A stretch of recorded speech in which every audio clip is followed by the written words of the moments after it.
솔로몬의 기도 열왕기 상권 8장 22절 솔로몬의 기도부터 시작하겠습니다. 성부와 성자와 성령의 이름으로 아멘. 하늘에 계신 우리 아버지, 아버지의 이름이 거룩히 빛나시며 아버지의 나라가 오시며 아버지의 뜻이 하늘에서와 같이 땅에서도 이루어지소서. 오늘 저희에게 일용할 양식을 주시고 저희에게 잘못한 일을 저희가 용서하고 저희 죄를 용서하시고 죄를 유혹에 빠지지 않게 하시고 악에서 구하소서. 아멘. 성부와 성자와 성령의 이름으로 아멘. 네, 우리가 22절부터 30절까지만 먼저 읽고 시작하겠습니다. 솔로몬의 기도. 그러고 나서 솔로몬은 이스라엘 온 회중이 보는 가운데 주님의 제단 앞에 서서 하늘을 향하여 두 손을 펼치고 이렇게 기도하였다. 주 이스라엘의 하느님, 위로 하늘이나 아래로 땅, 그 어디에도 당신 같은 하느님은 없습니다. 마음을 다하여 당신 앞에서 걷는 종들에게 당신은 계약을 지키시고 자애를 베푸시는 분이십니다. 또한 당신께서는 당신의 종 제 아버지 다윗에게 말씀하신 것을 지키셨습니다. 친히 말씀하신 것을 오늘 이처럼 손수 실현해 주신 것입니다. 그러니 이제 주 이스라엘의 하느님, 당신의 종 제 아버지 다윗에게 내가 내 앞에서 걸은 것처럼 내 자손들도 내 앞에서 걸으며 제 길을 지켜나가기만 하면 내 자손들 가운데 이스라엘의 왕좌에 앉을 사람이 내 앞에서 끊어지지 않을 것이다 하고 말씀하신 것을 지켜주십시오. 그러므로 이제 이스라엘의 하느님, 당신의 종 제 아버지 다윗에게 진실하다는 것을 드러내 주십시오. 그러나 어찌 하느님께서 땅 위에 계시겠습니까? 저 하늘 위의 하늘도 당신을 모시지 못할 터인데 제가 지은 이 집이야 오죽하겠습니까? 그러나 주 저희 하느님, 당신 종의 기도와 간청을 돌아보시오. 오늘 당신 종이 당신 앞에서 드리는 이 부르짖음과 기도를 들어주십시오. 그리하여 당신의 눈을 뜨시고 밤낮으로 이 집을 곧 당신께서 내 이름이 거기에 머무를 것이다 하고 말씀하신 이곳을 살피시어 당신 종이 이곳을 향하여 드리는 기도를 들어주십시오. 또한 당신 종과 당신 백성 이스라엘이 이곳을 향하여 드리는 간청을 들어주십시오. 부디 당신께서는 계시는 곳 하늘에서 들으십시오. 들으시고 용서해 주십시오. 네, 그까지만 읽겠습니다. 네, 네, 그 다음에 나머지 솔로몬의 기도가 계속해서 이어지고 그 다음에 마지막에 솔로몬의 축복과 권고, 성전 봉헌이 이어집니다. 이 솔로몬의 기도하는 모습은 우리가 보면 이게 솔로몬이 여기에 보면 단상에 이렇게 백성들보다 더 높죠? 단상에 올라가서 기도하고 있습니다. 그래서 이게 하늘에서 그 기도를 다 마치고 제물을 바쳤을 때 하늘에서 불이 내려와서 이 제물을 다 단숨에 불길이 다 살라버리는 거예요. 그래서 이 하느님께서 이 성전에 내려오셨음을, 성전을 지었고 솔로몬의 기도가 한 다음에 하나님이 이 성전에 내려오고 솔로몬의 기도가 응답을 받았음을 보여주는 겁니다. 자, 여기서 솔로몬이 단상에서 기도하는 또 다른 그림을 그린 거예요. 솔로몬이 여기는 그냥 똑같은 데서 기도하고 있는 것으로 나오는데 아까처럼 단상에서 손을 펴서 기도하고 있죠. 자, 22절. 그러고 나서 솔로몬은 이스라엘 온 회중이 보는 가운데 주님의 제단 앞에 서서 하늘을 향하여 두 손을 펼치고 기도했다. 그러니까 이 성경에서 이렇게 왕이 온 백성이 모인 앞에서 손을 이렇게 벌리고 기도합니다. 이게 손을 벌리고 기도하는 게 무슨 뜻이라 그랬죠? 손을 벌리고 기도하는 게 그것은 뭐냐면 내가 이스라엘 백성의 왕이지만 하느님 앞에는 내 자신이 너무너무나 가난한 존재라는 거예요. 그렇죠? 빈손을 피는 것을. 그래서 우리 기도의 자세 중에 우리가 기도할 때 미사할 때 손도 모으기도 하지만 사제들이 기도할 때 모았다가 열었다가 계속 이거를 계속 하죠? 그 이유가 여기 성경에 있는 거예요. 그래서 이것은 높이 든 것은 찬양의 의미고 손을 펴는 것은 말하자면 하느님 앞에 임금이지만 하느님 앞에 어때요? 너무너무나 가난한 영혼임을 보여주는 겁니다. 즉 하느님께서 주시지 않으면 아무것도 우리가 가질 수 없다는 거, 그렇죠?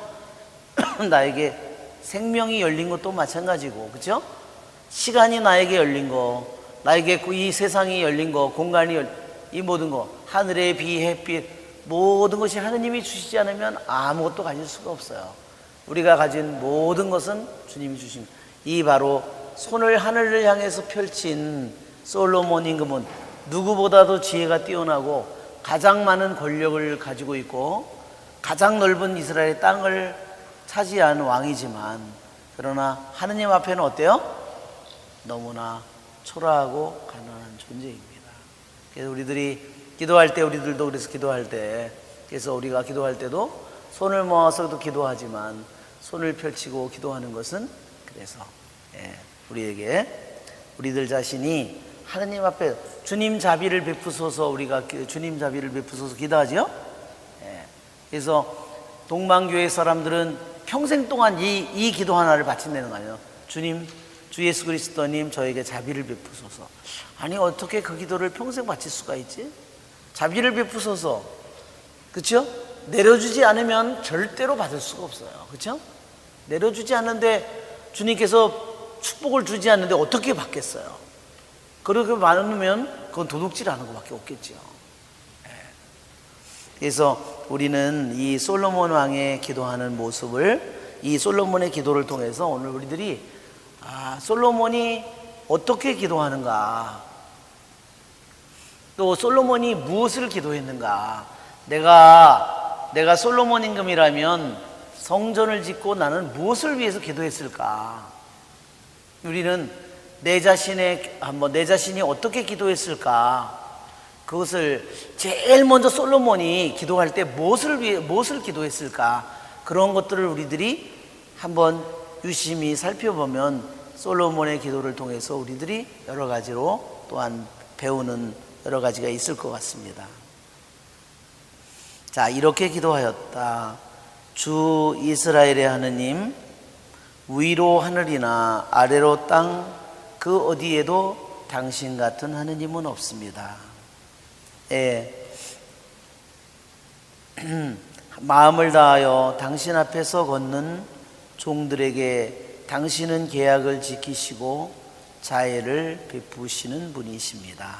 자, 이 기도를 보면 솔로몬은 먼저 이 솔로몬이 긴 성전을, 말하자면 성전을 완공해서 이스라엘의 정말 역사적인 순간이죠.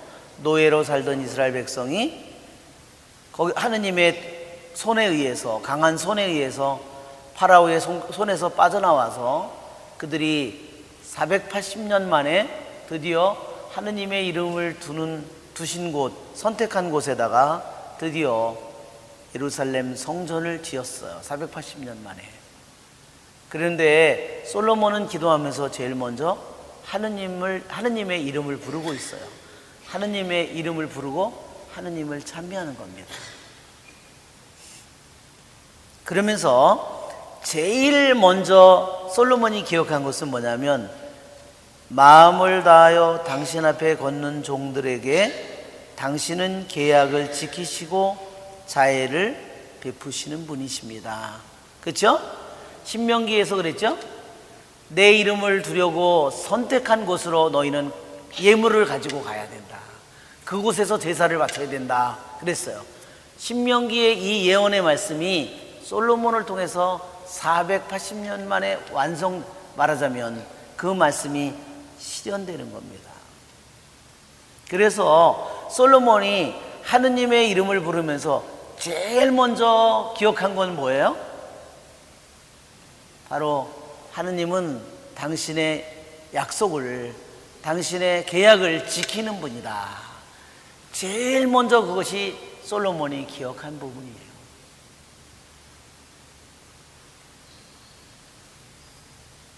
그래서 다시 한번 여기서는 이것이 바로 주님께서 계약의 하느님이시다. 그렇죠? 우리가 구약 신약 하는 것처럼 계약의 하느님이다. 하느님, 계약은 뭐라 그랬죠? 우리들이 계약을 할 때 고대 근동에서 계약을 맺을 때 짐승을 다 쪼개서 계약을 맺는다고 그랬죠? 예. 그 계약은 히브리 말로 버릿라고 그랬어요. 버릿. 이렇게.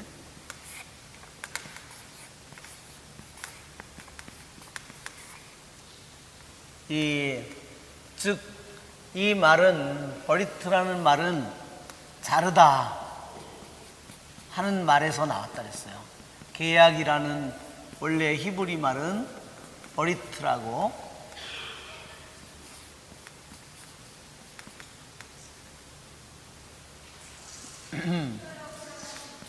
네, 버릿 이렇게 잘 안 보이죠? 이게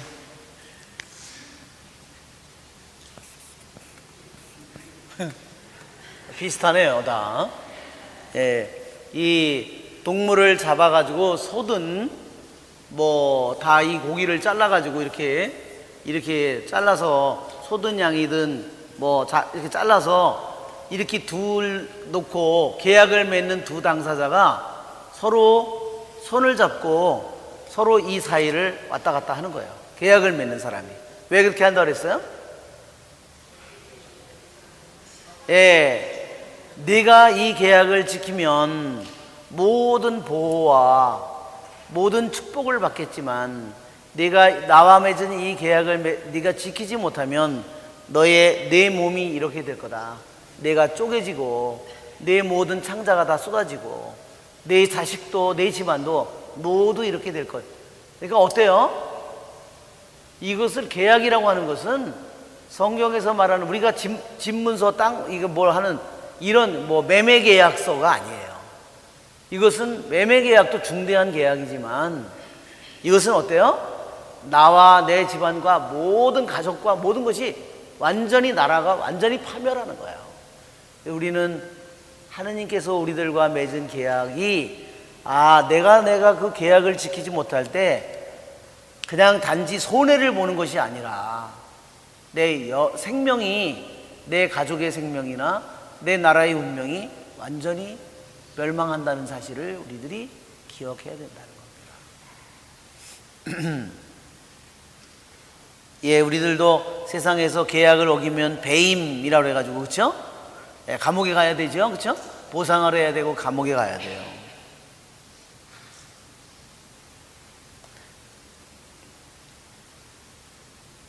즉 솔로몬은 기도의 제일 첫 번째 부분에서 바로 자신들이 하느님, 이스라엘 백성이 여기라면, 이것이 이스라엘 백성이라면, 이것이 이스라엘이라면 하느님이고, 이것이 이스라엘이라면 제일 먼저 하느님께서 신명기에서 말씀하신 약속, 계약의 말씀, 내가 당신의 이름을 두려고 선택한 그곳, 그곳에 바로 성전을 짓게 되었고, 그 다음에 사무엘기 하권에 보면 또 뭐가 나오죠? 사무엘 하권 7장에 보면 솔로몬에 대한, 다윗에 대한 약속이 있죠?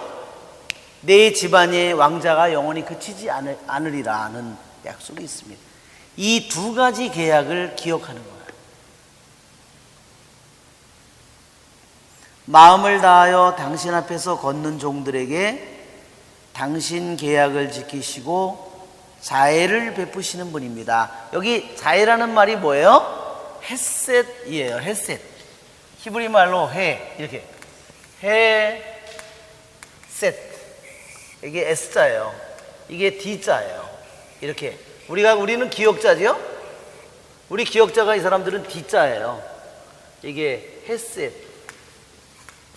이 헤셋이라는 말은 자애라고도 우리말로 번역하고, 변함없는 사랑, 변함없는 충실성, 흔들림 없는, 언제나 흔들림 없는, 하느님의 흔들림, 변함없는 그 모든 것을 얘기할 때, 계약이라는 말이 나올 때 항상 따라 나오는 말이 헤셋이에요. 즉 하느님께서는 언제나 당신의 말씀에 언제나 충실하셔. 우리에게 주신 말씀에 대해서 언제나 진실하고 변함이 없어요. 이것이 헤셋, 이것이 근본적인 헤셋이에요. 그것이 바로 하느님께서 우리에게 베푸시는 하느님의 흔들림 없.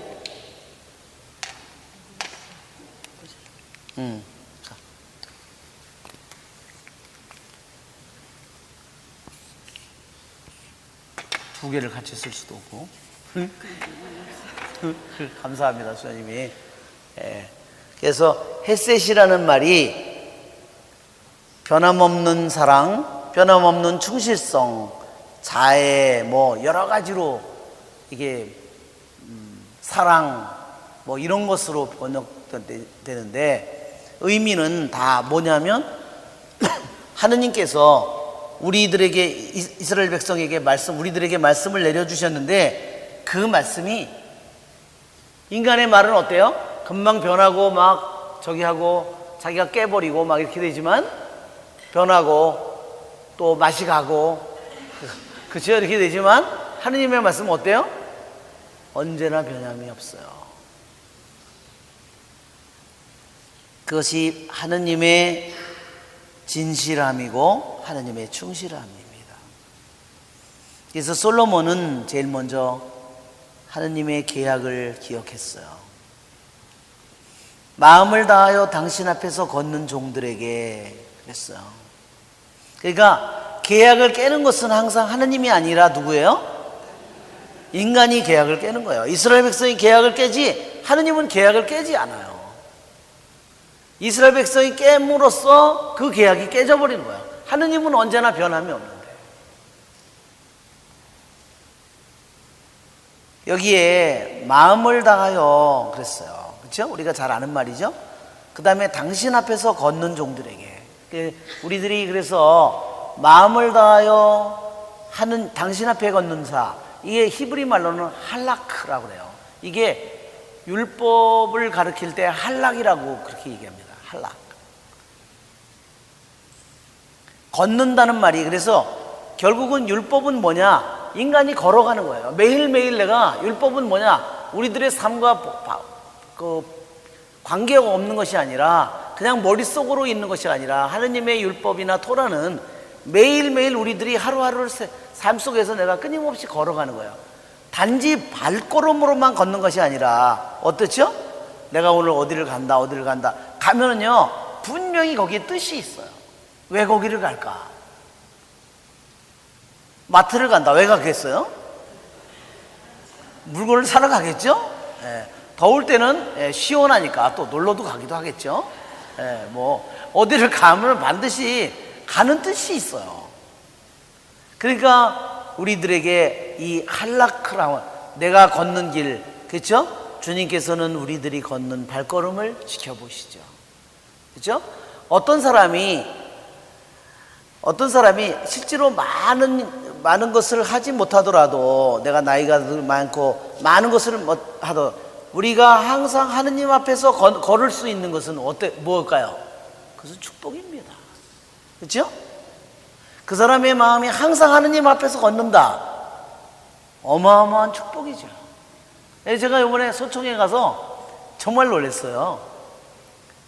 거기에 있는데 소총도에 할머니가 한 분이 이렇게 구루마를 이렇게 끌고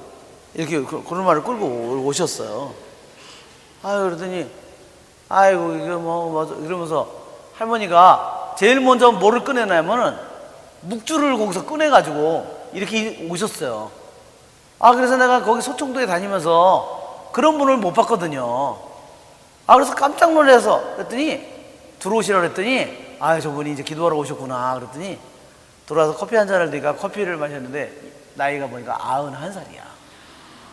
아파가지고 인천에 나가서 5개월 동안을 있다가 온 거예요. 그래서 커피 한 잔 드시고 그 다음에 성당에 들어가서요. 가서 묵주기도를 하고 있는 거예요.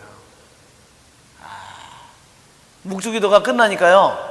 좀 저녁이 좀 저녁 때가 다 됐어요.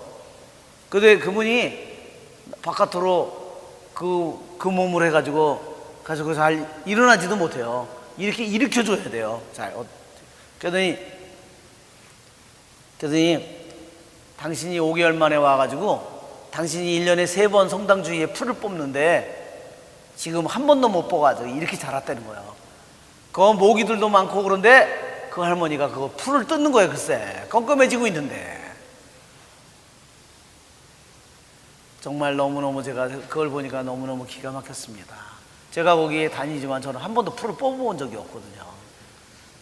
벌이나 이런 건 잡아봤지만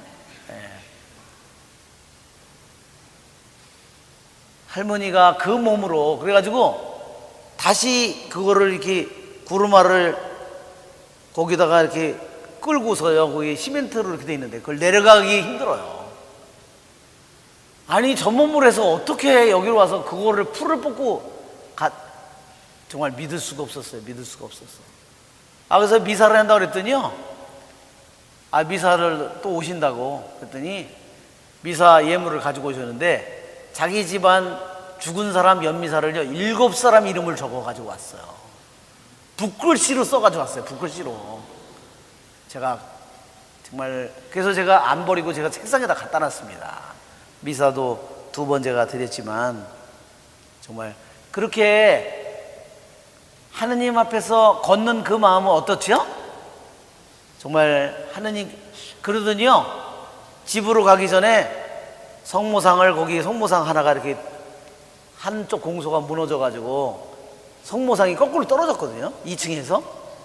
그런데 공사하는 사람들이 중장비를 가지고 가서 그거를 치우다가 성모상을 다 박살났으리라고 생각하고 꺼내보니까요 밑에 받침 뒤꿈치만 떨어져 있고 머리서부터 코서부터 귀서부터 말짱한 거예요. 그래서 그걸 성당 앞에 그 노화동에 있던 거를 예동 성당 앞에다 갖다 놨는데 그게 그 할머니 키하고 딱 맞아요. 할머니가 딱 나오더니 손을 딱 붙들고 아이고 내일 가는데 바람이 좀 적게 불고 잘 가게 해주세요. 그러고서 성모님하고 대화를 그냥 제가 그래서 성모님이 왜 저기로 오셨나, 저기서 그 동네에서 하도 구박당하다가 그 정말 이 동네로 저 할머니 때문에 오셨구나 이런 생각이 들었어요. 정말 당신 앞에서 걷는 거 마음을 다해서 언제나 당신 앞에 걷는 것은 축복입니다. 그리고 또한 당신께서는 당신의 종 제 아버지 다윗에게 말씀하신 것을 지키셨습니다. 그죠? 당신 아버지, 자기 아버지 다윗에게 사무엘 7장을 한번 볼까요? 사무엘 학원 7장.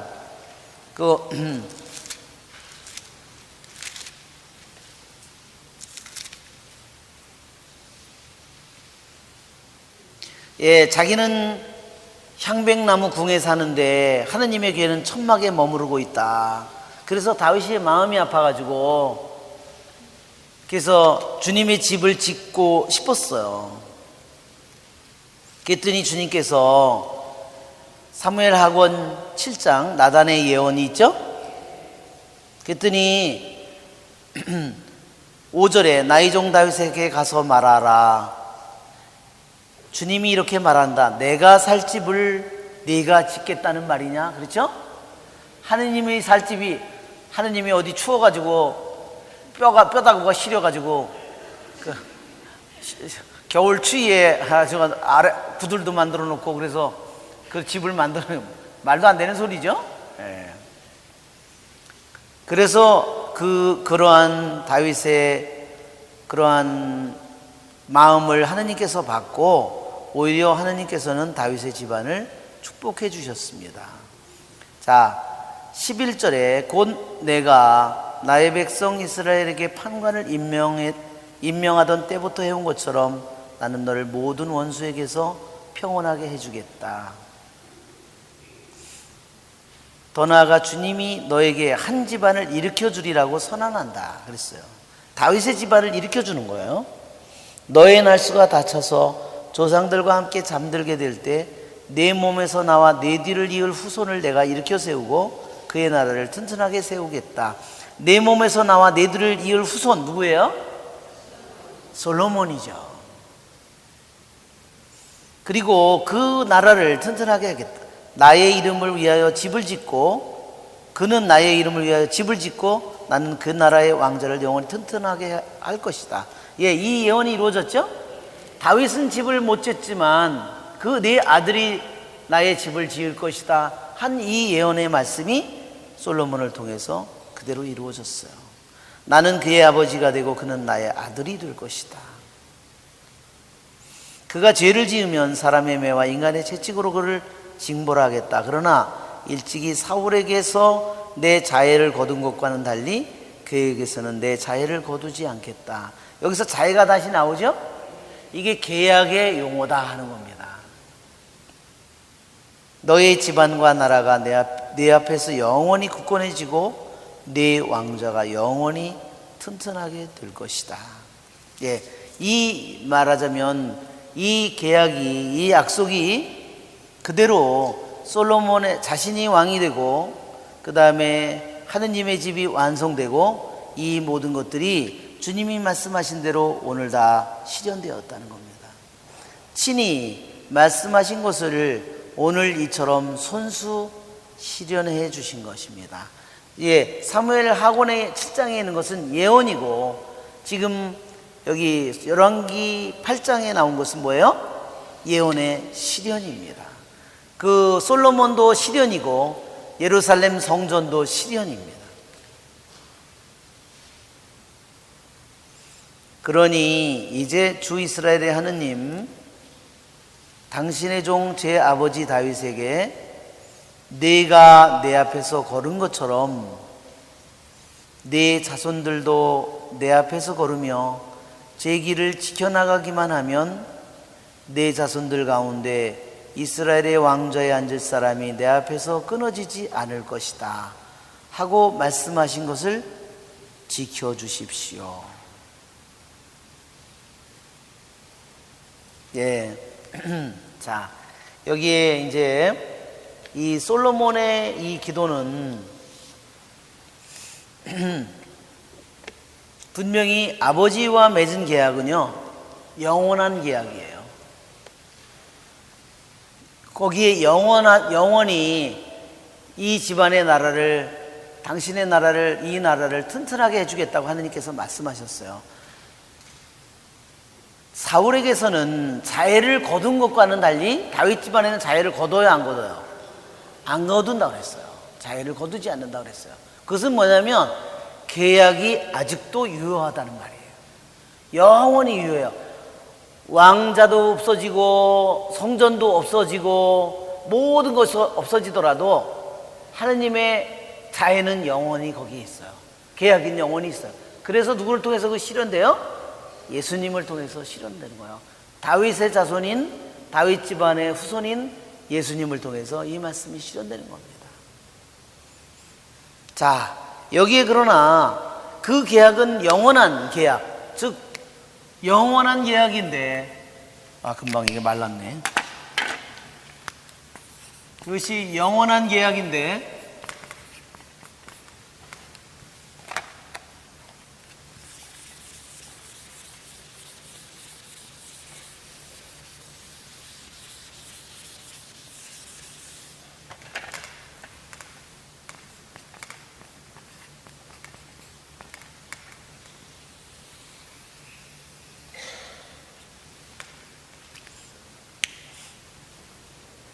하느님의 이 영원한 계약은, 그러나 여기에 보면 또 한 가지, 한편으로 또한 조건이 있어요. 내가 내 앞에서 걸은 것처럼 내 자손들도 내 앞에서 걸으며 제 길을 지켜나가기만 하면 하는 조건이 붙어 있다. 이렇게 하면 하는 조건이 붙어 있어요. 이게 조건적인, 한편으로 다윗 집안과는 영원히 이것이 이루어지지만, 그러나 자의를 거두지는 않겠다는 그것은 영원하지만 왕좌에서 쫓겨나느냐 아느냐는 누구에게 달려 있어요? 바로 이 다윗 집안의 왕들이 어떻게 하느냐에 따라서 그 왕자가 쫓겨나느냐 아느냐는 그 사람들에게 달려 있다는 겁니다. 그래서 여기에 조건이 붙어 있는 거예요.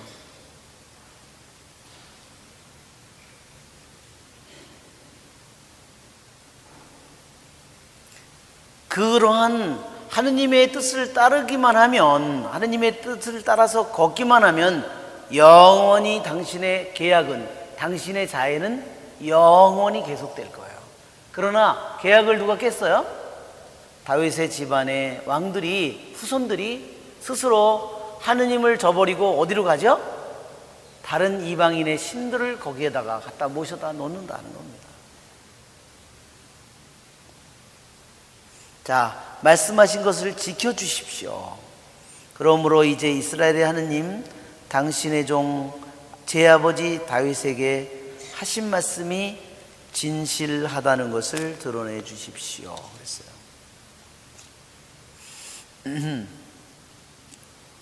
예, 솔로몬의 이 기도는, 솔로몬의 기도를 보면 먼저 솔로몬이 자기가 청원하는 것을 기도하기 전에 먼저 솔로몬이 어떻게 기도했냐면요, 하느님께, 계약을 지키는 하느님을 찬미한 거예요.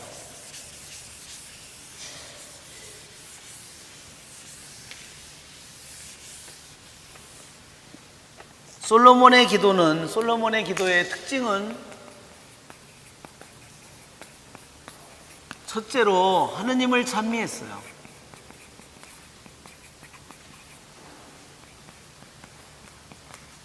그 다음에 자기가 원하는 것을 청해요.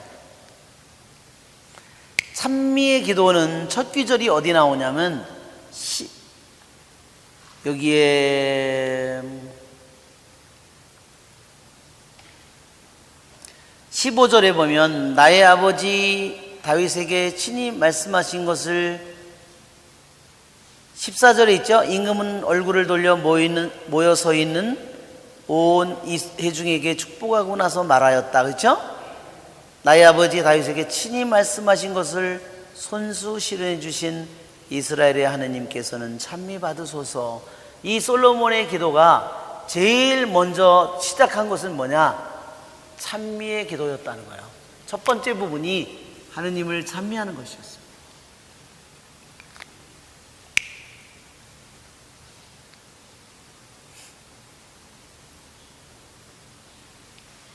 두 번째로 솔로몬은 이제 31절서부터는 찬미 기도가 계속해서 이어지는 거예요. 30절까지 이어지고 31절부터 청원 기도가 이루어지는 거예요. 청원 기도가. 그 다음에 끝으로 다시 하느님을 찬미하는 거예요.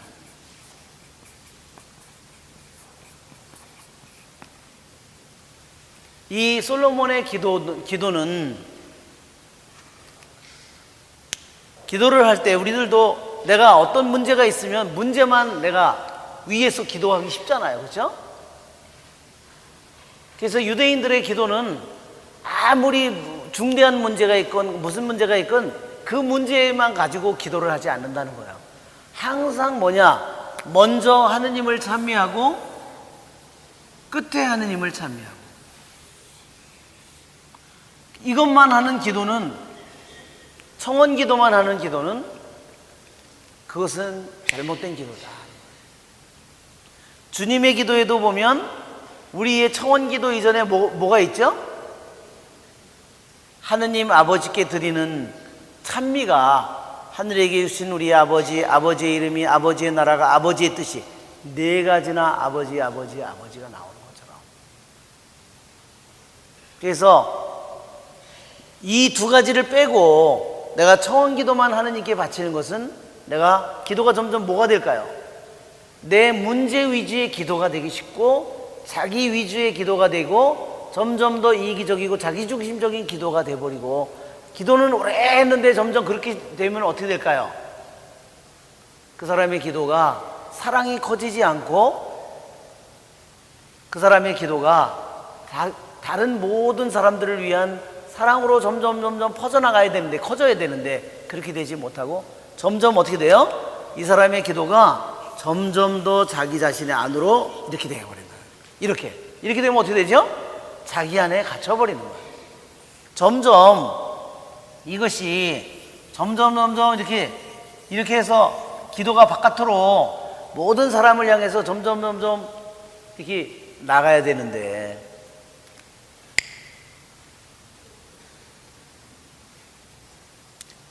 다윗도 시편 149편을 보면 시편 149편 1절, 4절, 6절에도 시편 149편을 한번 볼까요? 시편의 149편이면 맨 끝에죠?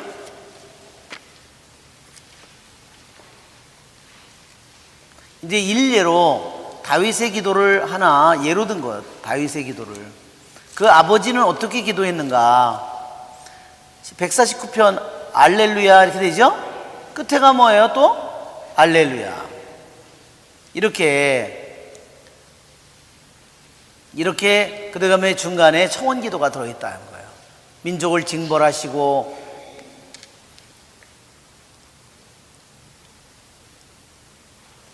또 유대인의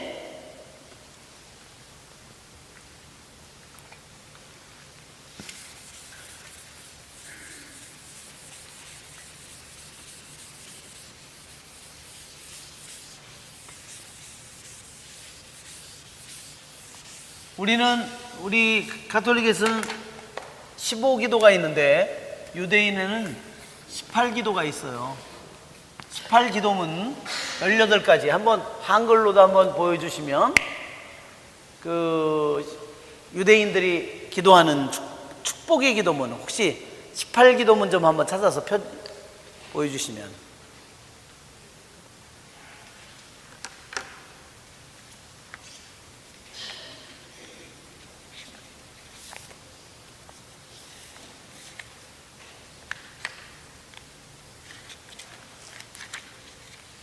이것은 유대인들이 매일 바치는 기도이고요. 아침에도 바치고 저녁에도 바치고 또 주일날에도 바치고 그러한 기도문이에요. 유대인들이 매일 말하자면 개인적으로 많이 바치는, 회당이든 뭐 개인적으로.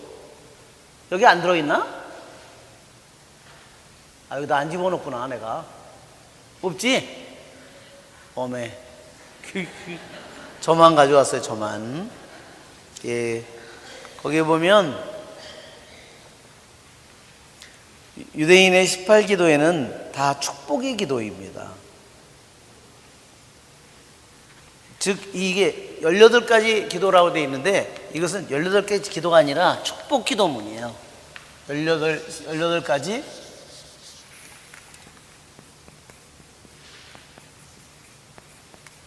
축복 기도문.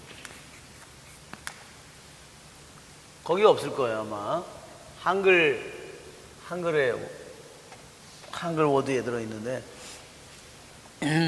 거기에도 보면 이 이 유대인의 축복 기도문을 어떻게 만들었냐면 첫 번째 세 가지는 하느님에 대한 찬미예요. 여기에 세 가지가 있고, 그 다음에 개인적인 거, 개인적인 청원, 개인적인 축복.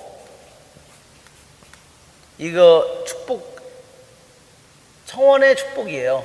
청원 기도인데 이것이 6개가 있고, 그 다음에 나라를 위한, 즉 나라를 위한, 공동체를 위한 게 그 다음에 이어지고, 또 여기에 6개, 그 다음에 마지막으로 하느님을 섬기는 거, 하느님을 섬기는 것에 대해서 여기에 4가지가 있어요.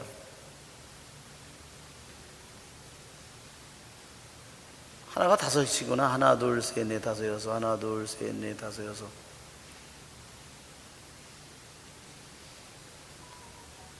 왜? 이게 여기는 19가지로 돼 있네. 하여튼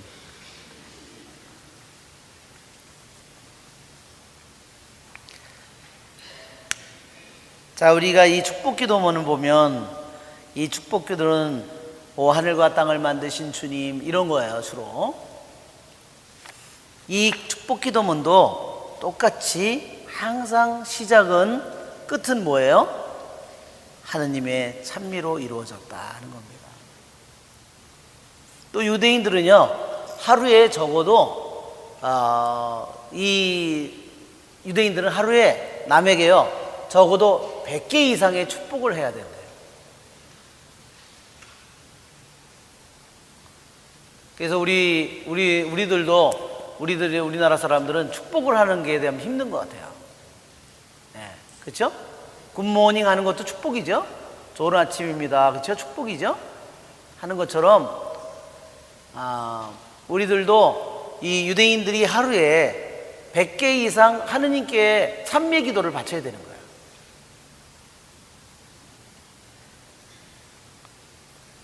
그래서 우리들도 하루에 100개 이상의 축복의 기도를 우리들도 여러분들이 앞으로 많이 바쳐보세요. 예? 쉽게 할 수 있어요. 그렇죠? 근데 습관이 안 되어 있기 때문에. 그래서 제가 걷게 해주셔서 감사합니다. 예, 주님, 제가 머리가 염색하게 해주셔서 감사합니다. 예, 제가 어제 염색을 했거든요. 예. 우리들이 정말 유대인들이 왜 하루에 100개 이상 하느님을 찬미하도록 그렇게 왜 했을까? 그렇지 않으면 점점 우리들이 무감각해진다는 거예요. 둔해지고. 그래서 우리들의 생활 속에 정말 햇빛이든 바람이든 공기든 뭐 풀이든 곤충이든, 그렇죠? 이 모든 것에 대해서 우리들이 정말 감사하고 하느님을 찬미하는. 그래서 저도 오늘에서야 알았어요. 그거를, 이 기도를 찾다가 보니까, 유대인들의 축복 기도를 이걸 하다 보니까요, 유대인들이 하루에 100개 이상 하느님을 찬미해야 된다.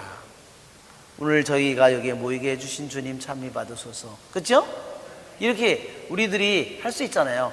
오늘 저 사람하고 저하고 다시 만나게 해주셔서 감사합니다. 그렇죠? 서로 웃을 수 있게 해주셔서 감사합니다. 그렇죠? 예. 그래서 우리들이 언젠가는, 그렇죠? 우리가 단 한 걸음도 못 움직이는 때가 올 거고, 단 한마디도 말을 하지 못하는 때가 올 거예요. 제가 한 번은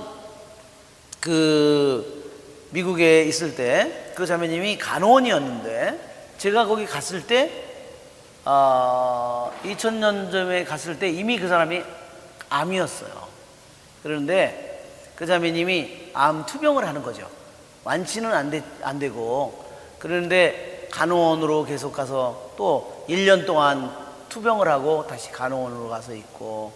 그러니까 주로 무슨 일을 했냐면, 암에 걸린 사람들 있잖아요. 그 사람들이 너무너무 절망하고 하는 그 사람들에게 저도 암을 가지고 있습니다. 이렇게 하면서 그 사람들에게 얘기하니까 얼마나 많은 힘이 됐어요. 그렇죠?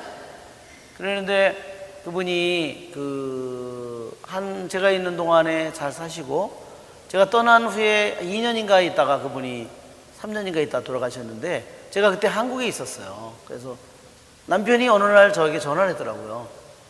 신부님, 우리 집사람이 이제 마지막까지 왔다고. 그래서 전화를 왔어요. 그래서 어떠냐 그러니까 지금 의식이 없은 지 일주일이 넘었대요. 그래서 지금 전화를 그럼 귀에다 대달라고 제가 그랬어요. 그랬더니 전화를 귀에다 대서 제가 얘기를 했어요. 자매님, 암에 걸려서 투병 너무 오래 고생 많이 하셨고, 그리고 너무너무 훌륭하게 사셨다고, 너무너무 아름답게 사셨다고, 정말 기도 남을 위해서 사랑도 많이 베풀고, 뭐 그런 얘기를 제가 옛날에 있었던 일들을 맨날 자매님 집에 가면 아침에 커피 끓여줘서 맛있게 먹고 뭐 그런 옛날 얘기를 한참 했는데요. 형제님이 전화를 받더니 뭐라 그러냐면, 신부님, 우리 집사람 눈에서 눈물이 흐르고 있어요. 나는 죽었다고 생각해가지고 맨날 왜 빨리 안 죽고 이러냐고, 왜 사람 고생시키냐고 그랬는데, 한마디도 입술도 못 움직이고 다 아무것도 손가락 하나 움직이지 못하지만 뭐는 열려 있어요? 귀는 열려 있는 거야. 그러니 그걸 다 들었잖아요. 그랬더니 이 눈에서 눈물이 흐르고 있다고, 너무너무 감사하다고 그렇게 얘기를 했어요. 우리들이 어느 순간에는 아마 우리들에게도 그런 순간이 오겠죠. 단 하나도 움직이지 못하고 그럴 순간이 우리들이 그럴 때야 우리들에게 일생에 있던 수많은 것들이 다 하느님의 축복이라는 것을 우리들이 깨닫게 될 거예요. 자, 이 솔로몬의 기도에서 나타나는 우리가 배우는 것은, 솔로몬의 기도가 유대인들이 항상 하느님에게 바칠 때 하느님의 찬미로 시작하고 하느님의 찬미로 끝맺었다는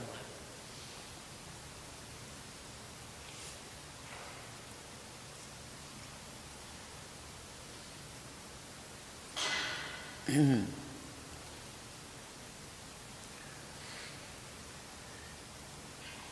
자, 그래서 하느님의 계약에는 조건이 없는 계약, 무조건적인 계약이 있어요. 영원한 계약이죠.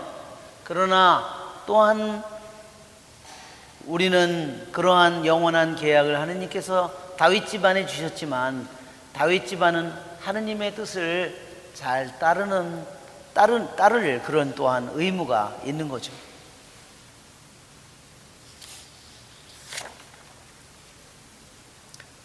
자, 27절. 그러나 어찌 하느님께서 땅 위에 계시겠습니까? 저 하늘 위의 하늘도 당신을 모시지 못할 터인데 제가 지은 이 집이야 오죽하겠습니까? 예, 그렇죠? 하느님을 모실 수 있는 이 세상이라는 것은 있을 수 없어요. 그렇죠?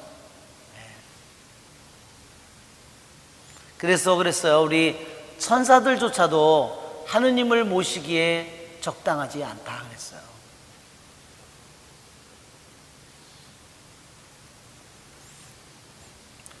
그런데도 하느님께서는 바로 우리들에게, 바로 천사도 아닌 죄 많은 우리 인간에게 우리가 하느님의 말씀을 모시고 하느님의 주님의 성체를 우리들이 모시도록 주님께서는 하셨습니다.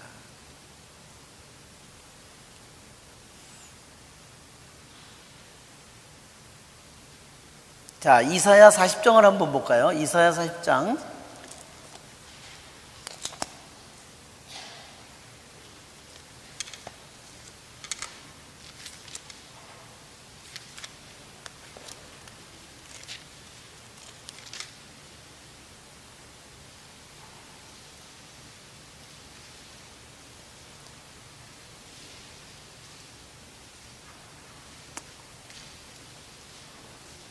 자, 하느님의 위대하심 12절에 있죠? 누가 손바닥으로 바닷물을 데웠고 장뼘으로 하늘을 재었느냐. 17절을 보면 민족들 모두가 그분 앞에는 없는 것이나 마찬가지 그분께는 아무것도 아니며 헛것으로만 여겨진다. 이사야 40장 17절 18절 너희는 하느님을 누구와 비교하겠느냐. 그분을 어떤 형상에 비기겠느냐.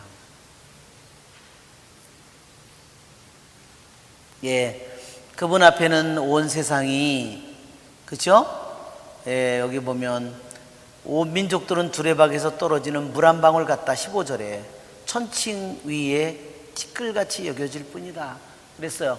하느님 앞에 온 세상 온 우주라 하더라도 티끌만 또 못하다 하는 거예요. 하느님 앞에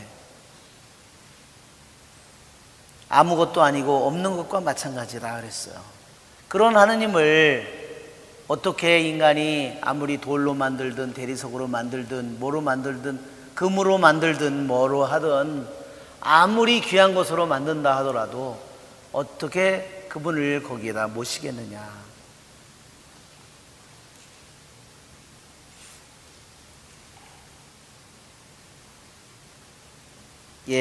하느님은 모든 물질적인 것을 초월하시는 분이고 인간 세상의 모든 개념을 그 다음에 초월하신 분이에요. 모든 시간과 공간을 넘어선 그러한 분이십니다. 그분은 당신 안에 모든 것을 이루시고 당신 안에 모든 것을 지탱하시고 당신 안에 모든 것을 존재케 하시는 그러한 분입니다. 당신은 이 세상 어디에나 계시지만 이 세상 어디도 당신에게 합당한 자리라는 것은 있을 수 없어요. 그러나 하느님께서 그 집에 내려오시는 것은 그래서 뭐냐? 솔로몬 성전을 짓고 그 집에 하느님께서 머물러 내려오시는 것은 하느님의 한없는 자비요 자애다 하는 겁니다. 그것은 하느님의 사랑이고 하느님의 약속이에요. 우리 죄인에 대한 한없는 사랑입니다.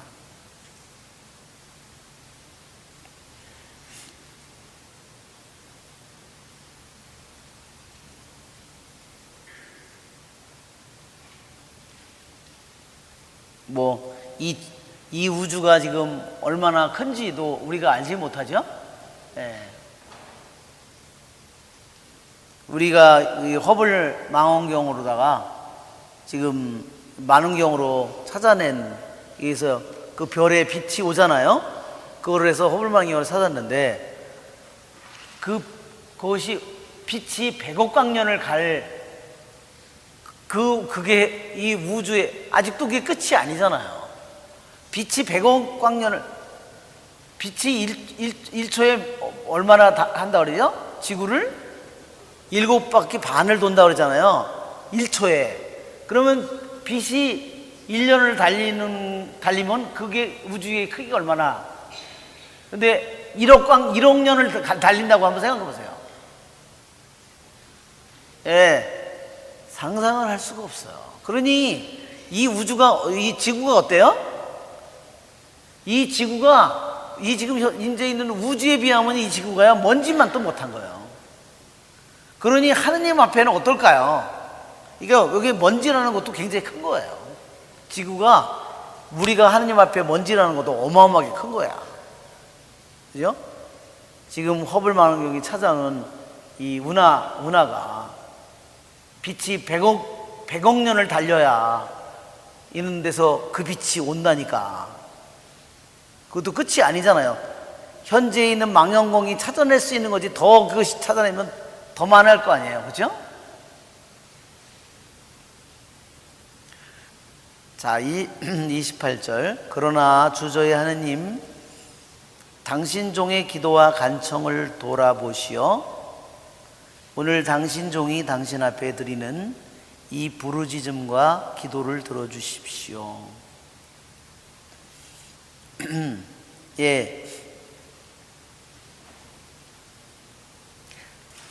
탈못에도 이런 말이 있어요.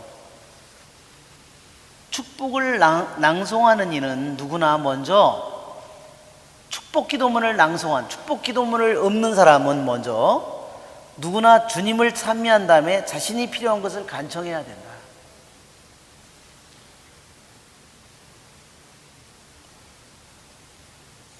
이를 탈무스에서 뭐라 그러냐면, 어떤 사람이 왕에게 무엇을 간청하러 가는데 그가 빈손으로 왕 앞에 가서 간청하는 것과 똑같다고 했어요. 하느님을 찬미하지 않고, 자, 여기 당신 종의 기도와 간청, 우리 여기 보면 그 히브리어로 여기에 있는데, 여기에 보면 28절이죠? 28절에 보면 기도와 간청이 테필라와 테키나로 돼 있어. 테키나.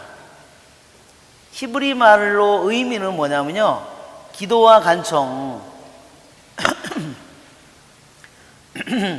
그래서 히브리서에도 보면 예수님께서, 오늘 기도문이 나오죠?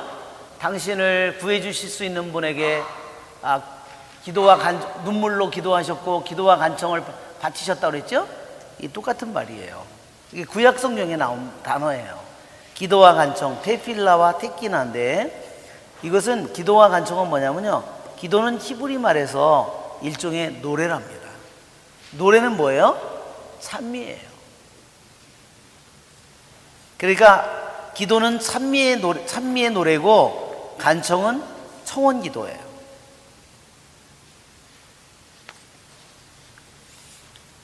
그러니까 먼저 찬미의 노래를 바치고 그 다음에 청원 기도를 바친다는 뜻을 가지고 있는 겁니다. 그리하여 당신 눈을 뜨시고 밤낮으로 이 집을, 곧 당신께서 내 이름이 거기에 머무를 것이다 하고 말씀하신 이곳을 살피시어 당신 종이 이곳을 향하여 드리는 기도를 들어주십시오.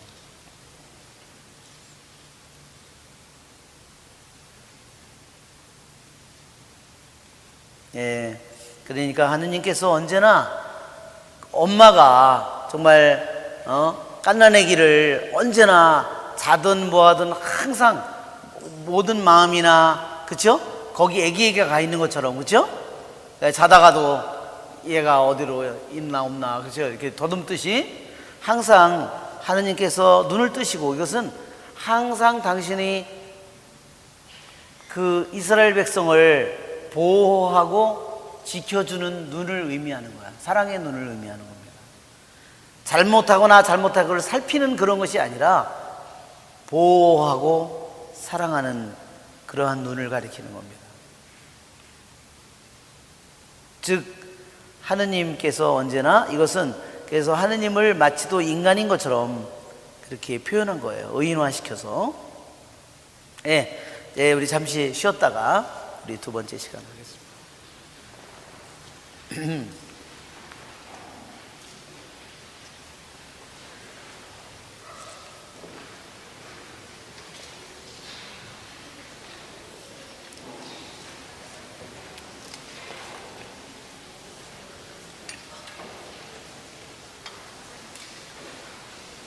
우리 노래 하나, 동영상 한번, 동영상 있지? 실비야, 그래.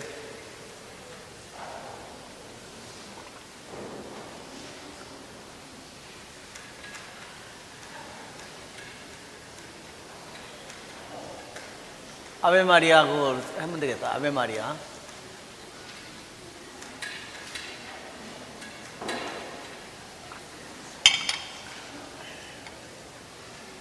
네, 맛있는 거 많이 드시고, 예.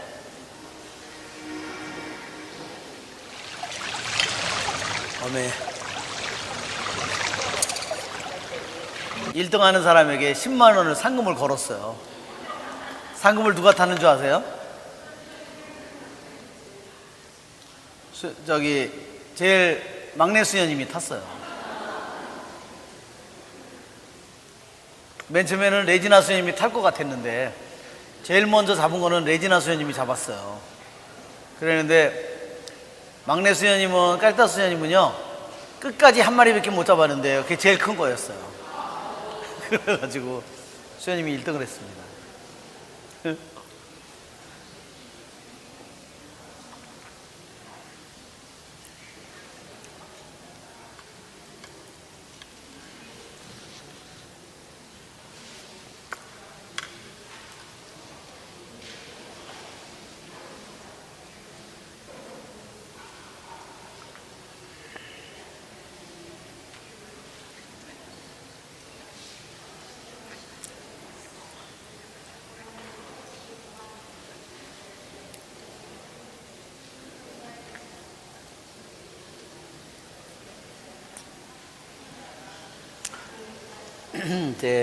이제 다시 시작하겠습니다.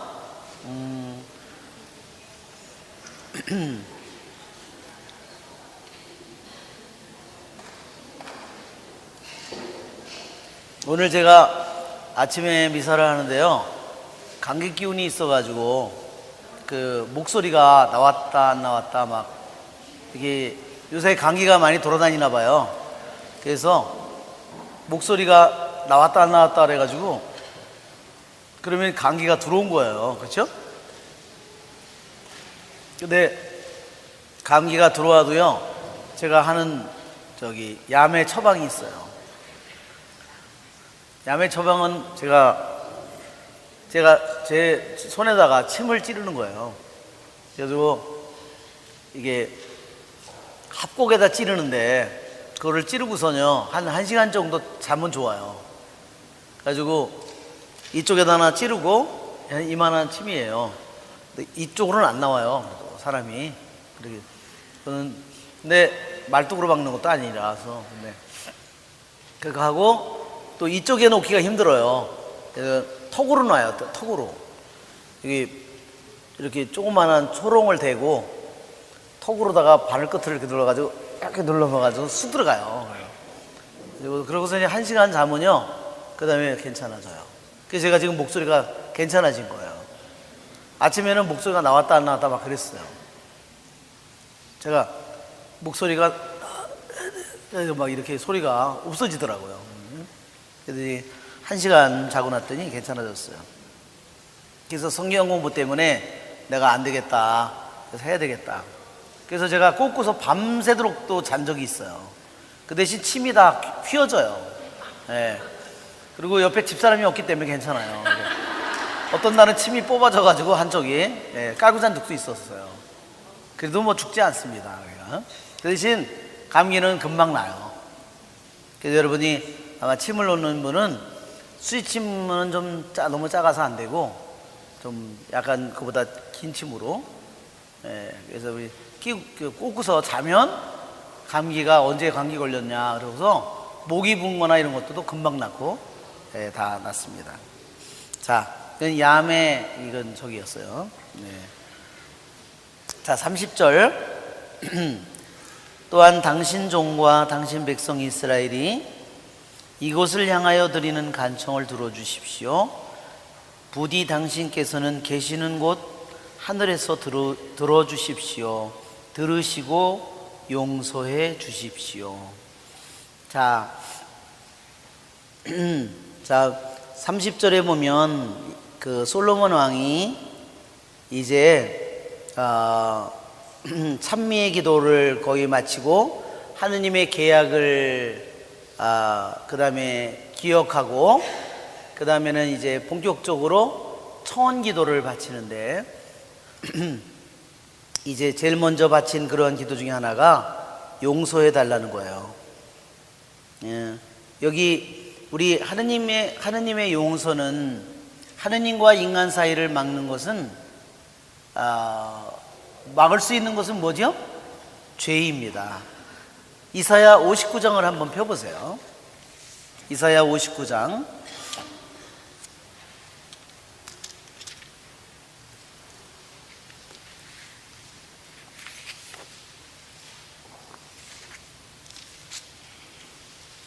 자, 1절. 이스라엘의 죄악을 고발하다. 보라, 주님의 손이 짧아 구해내지 못하시는 것도 아니고 그분의 귀가 어두워 듣지 못하시는 것도 아니다. 오히려 너의 죄악이 너희와 하느님 사이를 갈라 놓았고 너희의 죄가 너희에게서 그분의 얼굴을 가리어 그분께서 듣지 않으신 것이다. 예. 하느님이 손이 짧은 것도 아니고 귀가 어두운 것도 결코 아니라는 거예요. 그렇죠? 우리들이 하는 기도를 그분이 귀가 어두워서 못 들을 리가 없고, 그분이 내가 한 기도를 그분이 능력이 없어서 손이 짧아서 못 해주시는 것도 결코 아니다. 뭐가 문제예요?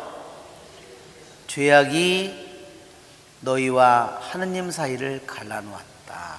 또 한 가지는 뭐냐면 너희의 죄가 너희에게서 그분의 얼굴을 가렸다. 그래서 가린 것은 누가 가린 거예요? 주님께서 가린 것이 아니라 내가 주님의 얼굴을 내가 가려놨다는 겁니다. 우리는 이러한 일이 있을 때 우리는 제일 먼저 그래서 주님의 용서를 청해야 됩니다. 자, 31절서부터 이제 청혼의 기도가 7가지 이제 솔로몬이 바치는 청혼의 기도가 7가지가 계속됩니다. 31절 누구든지 이웃에게 죄를 짓고 자신에게 저주를 씌우는 맹세를 하게 되어 이 집에 있는 당신 제단 앞에 와서 맹세하면 당신께서는 하늘에서 들으시고 행동하시어 당신 종들에게 판결 내려주십시오. 그리하여 죄 있는 자에게 유죄 판결을 내리시어 그의 행실에 따라 그 머리 위로 갚으시고 의로운 이에게는 무죄 판결을 내리시어 그 의로움에 따라 그에게 갚아주십시오. 이것이 첫 번째 청혼 기도예요. 자, 이것은 이웃에게 죄를 짓고 자신에게 저주를 씌우는 맹세를 하게 된다. 이게 뭐냐면요, 민수기 5장을 한번 펴보세요. 민수기 5장.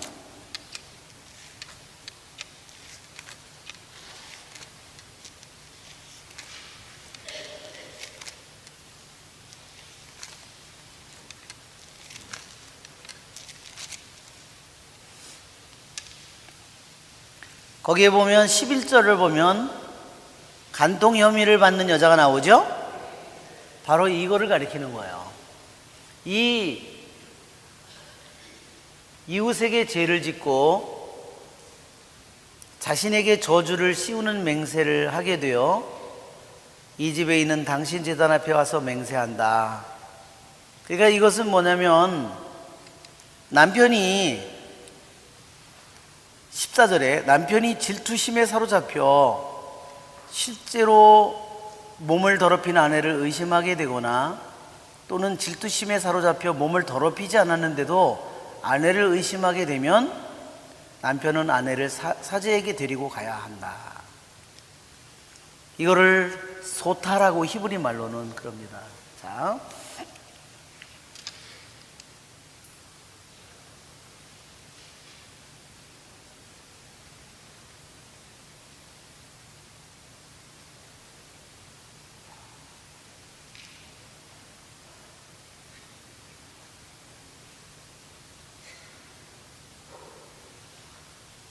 하도 이게 많아가지고 여기에 그러니까 어떤 의처증이 있는 남편이 있고 실제로 그런 일일 수도 있고, 근데 좌우지간 의처증이 있는 남편이 그런 것을 고발하게 되면 사제에게 데려가서 거기서 판결을 내린다는 거죠. 그래서 그런 경우에 어떻게 되냐, 여기 보면 그때 하느님께서 올바른 판결을 내려달라고 여기에 합니다. 그래서 저주를 부르는 물이라고 그랬죠? 그래서 그 저주의 글을 쓴 물을 이렇게 단지에다 놓고 그 물을 글자를 씻어가지고 그 물을 마시게 하는 거예요. 그러면 죄가 없는 사람은 아무 일도 없을 거고, 그러나 죄가 있는 사람은 그 다음에 그 저주가 내릴 것이다 하는 겁니다. 그리하여 여기 뭐냐면 판결을 내려주십시오 그랬어요. 그래서 어떤 사람이 정말 부인이 만약에 그런 죄가 없는데 그랬으면 어떻게 돼요? 부인이 이 예루살렘 성전을 향하여 간절하게 우리 남편이 의처증이 있어서 그런데 제발 저의 무죄를 밝혀주십시오. 그렇게 기도한다면 어떻게 돼요? 그런 판결을 내려달라는 겁니다. 그리고 말하자면 죄가 있는 사람에게는 유죄 판결을 내려달라는 거예요. 행실에 따라 머리 위로 갚으시고 의로운 이에게는 무죄 판결을 내리시어 의로움에 따라 갚아주십시오. 그랬어요. 그래서 여기 보면 행실에 따라서 갚는다는 말이 나와요. 행실에 따라서 갚는다. 또 의로움에 따라서 갚는다. 그것도 같은 말이죠.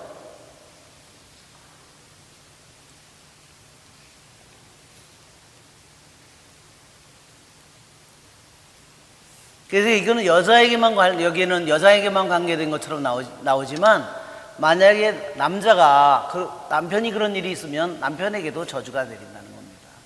그 사람이 죄를 지었기 때문에. 자, 33절에 당신 백성 이스라엘이 당신께 죄를 지어 적에게 패배하였다가도, 이거는 두 번째 청원 기도예요.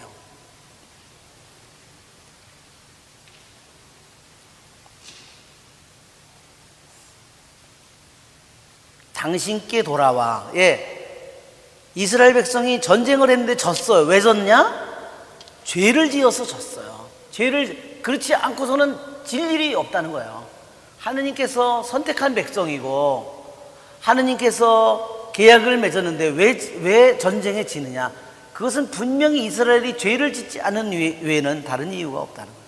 그럴 경우에 어떻게 되냐? 설령 죄를 지어서 전쟁에 적에게 졌다 하더라도 그때 뉘우치고 돌아와야 된다는 거예요. 이게 슈브라는 동사예요. 거기 나왔죠? 룻기에도 자주 나오는 돌아온다. 슈브. 회개한다 하는 말이 바로 이 말이에요. 회개하다. 이 말이 돌아서다 이 말이에요. 돌아서다. 이게 나중에 그리스 말로 가면 메타노이아가 되는데, 이게 슈브, 히브리 말로는 이것을 슈브라고 그럽니다. 슈브.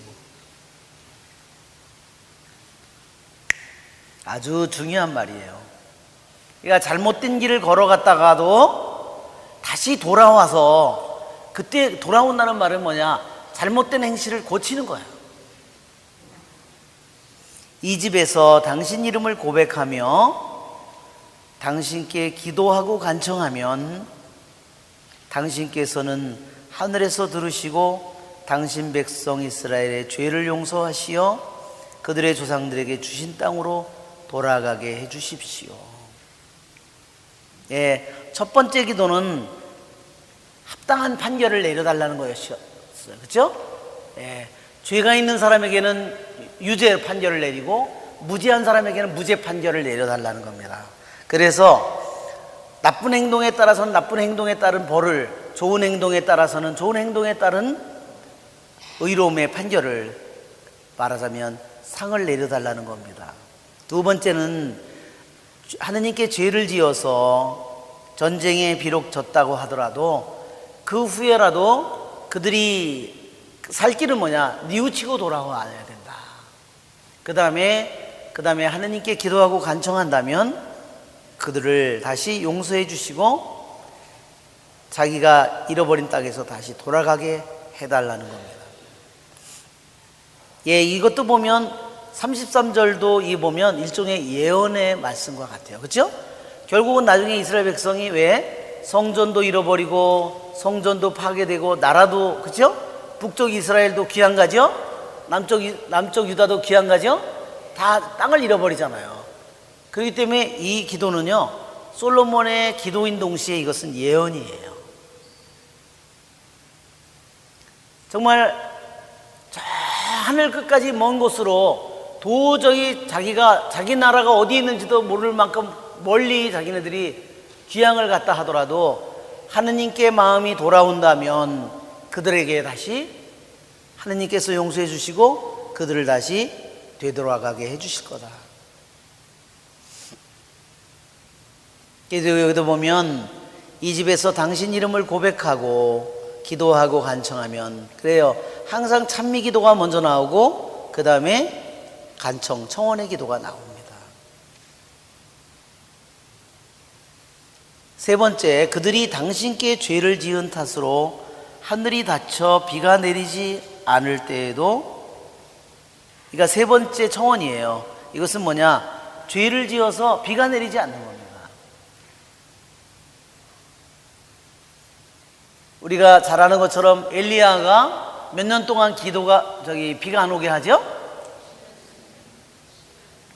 7년은 완성된 숫자라서 아니고요. 7년에 딱 반. 7년을 딱 자르면 3년 반이죠? 이게 바로 벌이에요. 7은 완성이에요. 3년 반 동안, 이거 3년 반 동안 뭐냐? 잘라진 거예요. 계약이 완성된 것이 잘라진 거예요. 딱 부러진 거예요. 말하자면 남과 북이 갈라진 것 마냥. 이게 그래서 3년 반 동안 비가 내리지 않는 겁니다. 여러분, 3년 반 동안 비가 안 오면 어떻게 될까요? 1년만 비가 안 와도요, 올 봄에 초봄에 비 안 왔죠? 5월달까지 비 안 왔어요. 그래가지고 뭐 댐도 다 마르고 제가 그래서 그때 50살 기도할 때 비를 내려달라고 그렇게 기도를 했어요. 그 기도가 끝나기도 전에 비가 쏟아지기 시작했습니다. 올해 처음으로 소양강 댐이 6년 만인가 문을 열었대요. 이때까지 왜? 너무너무 많이 바짝 말라가지고요, 다 물이 담겨 있어야 될 때가 다 그냥 허벌판이 돼버린 거예요. 근데 6년 만에 처음으로 소양강 문을 열었답니다. 올해가. 자, 당신께 죄를 지은 탓으로 하늘이 닫혀 비가 내리지 않을 때에도 당신께서 그들을 벌하시는 것이므로 그들이 이 성전을 향하여 기도하며 당신의 이름을 고백하고, 항상 느끼죠? 당신 이름 고백하는 게 뭐예요? 이게 찬미의 기도입니다. 자기 죄에서 돌아서면, 그 다음에 여기는 좀 바뀌었죠? 당신께, 33절을 보면 당신께 돌아오는 게 먼저예요. 그게 순서죠. 당신께 먼저 회개하고, 그 다음에 이 집에서 당신 이름을 고백한다. 그것은 뭐예요? 찬미의 기도예요. 하느님의 이름을 고백하는 건요, 고백록이 고백하다, 고백합니다. 이 말은 다른 말로 뭐냐면요, 이 말은 하느님께 나의 죄를 고백합니다. 이 말은 뭐냐면 나는 하느님을 찬미합니다, 이런 뜻이에요. 이거하고 이 말하고 똑같은 말이에요. 고백합니다. 고백한다는 말은 다른 말로 하느님께 고백하는 것은 하느님만이 진실하시고, 하느님만이 영원하시고, 하느님만이 사랑이시고, 하느님만이 의로우시기 때문에 하느님께 고백하는 일은 다른 말로 뭐냐? 결국은 다른 말로 바꾸면 하느님을 찬미하는 겁니다. 나를 이 많은 죄를 지었는데도 나를 기다리시고 용서해 주신 것도 당신이고, 이러한다도 나를 다시 일으켜 주시고 나에게 더 많은 축복을 내려주신 것도 당신이시고, 그렇죠? 다 뭐예요? 고백하는 거 하나하나가 다 뭐냐면 하느님의 무한한 사랑을 찬미하는 겁니다. 그래서 여기에 순서 33절에 당신께 돌아온다, 이거는 회개입니다. 이 집에서 당신의 이름을 고백한다, 이건 찬미예요. 당신께 기도하고 간청하면, 이 기도는 아까 히브리 말로 뭐라 그랬죠? 데필라라고 그랬죠? 이것은 찬미의 기도, 노래라고 그랬어요. 간청은 뭐예요? 청원 기도예요. 그러니까 순서가 먼저 회개하고, 두 번째 찬미하고, 세 번째 찬미의 노래, 똑같이 2번, 3번이 다 찬미예요. 그 다음에 끝에 간청, 청원 기도입니다. 무슨 말인지 아시겠죠? 33절의 내용이, 33절을 보면 첫째가 회개고, 둘째가 찬미고, 세 번째가 뭐예요? 청원이에요. 잘못했습니다.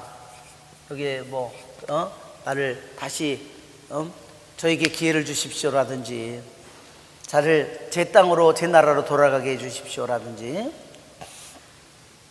자, 똑같이 죄를 지었어요. 하나는 죄를 지었는데 전쟁에 패배한 거고, 또 하나는 죄를 지었는데 비가 오지 않는 거예요. 여러분, 어떤 게 더 심한 벌일까요? 비가 안 오는 게 더, 물론 전쟁이 더 심한 거겠죠. 그렇죠? 예.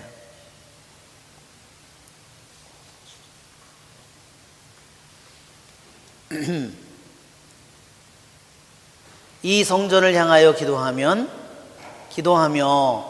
당신의 이름을 고백하고 자기 죄에서 돌아서면, 예, 여기서는 순서가 완전히 뒤바뀌었어요.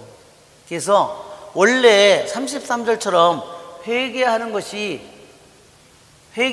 먼저인데 34절에서는 거꾸로 청원기도 1번이 청원이 되고 2번이 회개가 되고, 그렇죠? 2번이 회개가 됐나요? 34절 아니 35절, 예, 그 다음에 세 번째가 회개예요. 왜 이렇게 이 순서가, 이게 정상인데 회개야 참여하고 간청하는 것이 순서인데 왜 34절이 아니라 36절이죠? 36절 아니 35절이네요. 35절. 왜 35절에는 순서가 청원이 됐다가 산미가 됐다가 마지막에 회개하는 것으로 되었을까?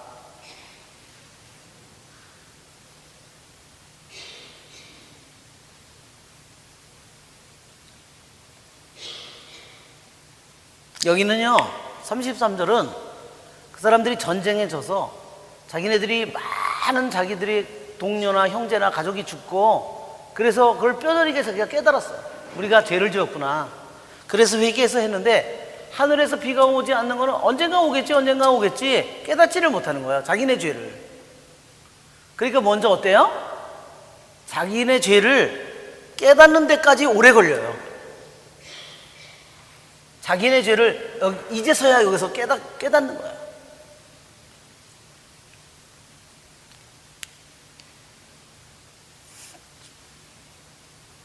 즉 여기서 뭐냐면, 주님, 우리가 왜 그런지 알려주십시오. 이거 한 거예요. 왜 비가 안 오는지 알려주십시오. 아직 자기 죄인을 뭔지를 깨닫지 못하는 청원 기도를 한 거예요. 그리고 참여한 거예요. 그래서 나중에 자기네들이 그제서야 자기네들이, 하느님께서 눈이 가려진 거죠. 이거는 완전히 눈이 가려진 거예요. 자기네 죄가 뭔지조차를 깨닫지 못하는 거예요, 이 사람들은. 그래서 무엇이 문제입니까? 그렇게 말하자면 묻는 겁니다. 눈이 가려져서. 욕심이, 예, 유다가 멸망하기 전에, 그렇죠? 우리가 성전이 있는데 우리가 왜 멸망해? 그래서 그렇게 그들이 나중에 다 자기네 죄를 깨닫지 못하잖아요. 진짜 예언자의 말을 안 듣고 누구의 말만 듣죠? 거짓 예언자의 말만. 이 나라는 절대 망하지 않는다. 이 나라는 영원히 번성하리라. 그렇죠? 네. 예, 바빌론의 모든 아시리아 모든 왕들은 이 나라를 절대로 점령하지 못한다. 그들은 물러갈 것이다. 그렇게 예언했죠? 그리고 결국 어떻게 됐어요? 망했죠, 결국은. 그러니까 그들은 하느님의 말씀과 거짓 예언자의, 참 예언자의 말 중에서 우리들이 거짓 예언자의 말에 더 솔깃하기 쉬워요. 왜 그럴까요? 회개를 안 하려고 하는 거예요. 자기의 삶을 그대로 그냥 고치려고 하지 않는 겁니다. 자, 33절과 35절의 순서가 뒤바뀐 거 알겠죠? 예, 이게 정상적인 과정이다. 먼저 죄를 깨닫고 뉘우치고, 그 다음에 주님을 찬미하고 청원 기도를 하는 게 순서인데, 35절은 완전히 자신들이 지은 죄조차 뭔지 잘 깨닫지 못한다. 36절, 당신께서는 하늘에서 들으시고 당신 종들과 이스라엘 백성의 죄를 용서해 주십시오. 정녕 당신께서는 그들이 걸어야 할 좋은 길을 가르쳐 주십니다.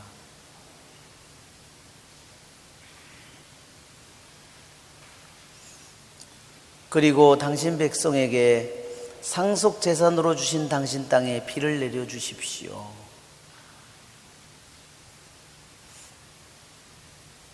예, 그래서 백성의 죄가 용서받지 못하면 땅에 비가 오지 않으리라 그랬어요. 예, 우리가 선인에게나 악인에게나 하느님께서 비를 내려주시고 햇빛을 비춰주신다 그랬죠?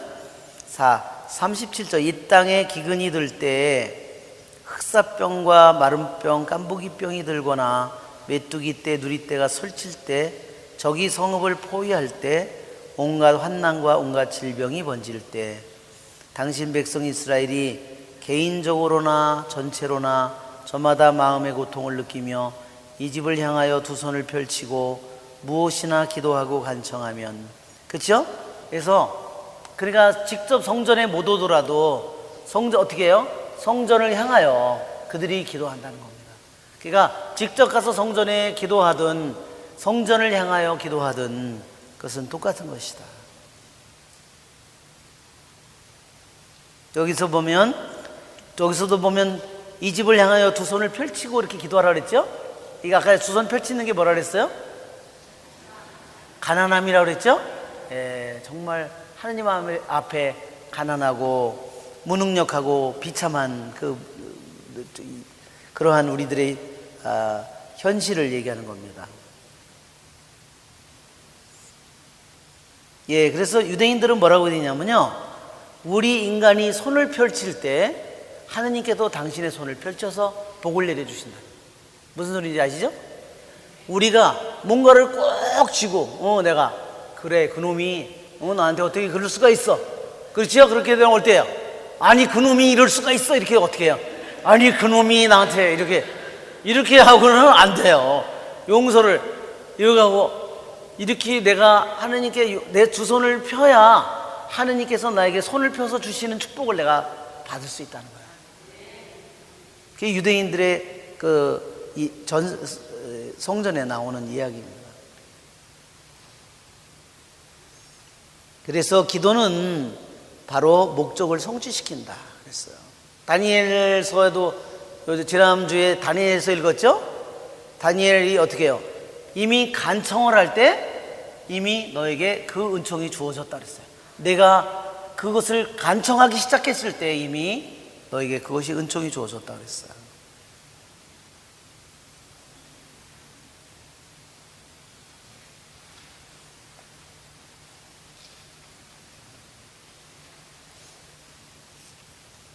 자, 마음의 고통을 느낀다 그랬어요.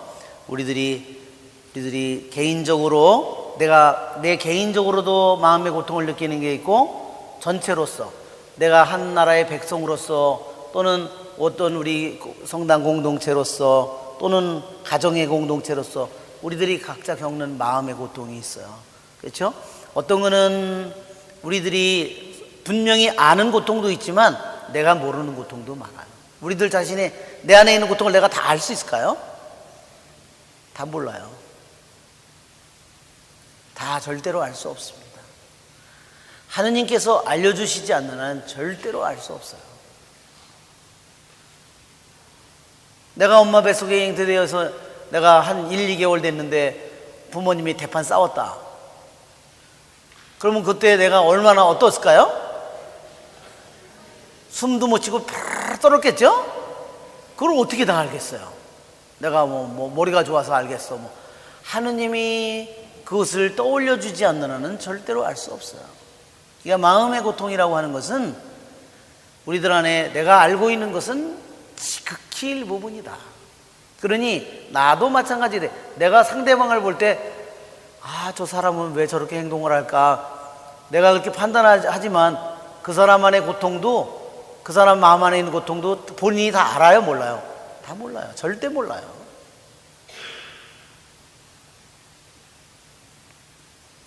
우리는 내 자신도 함부로 내가 판단해서는 안 되고 내가 그래서 상대방도 함부로 판단해서는 안 돼. 왜?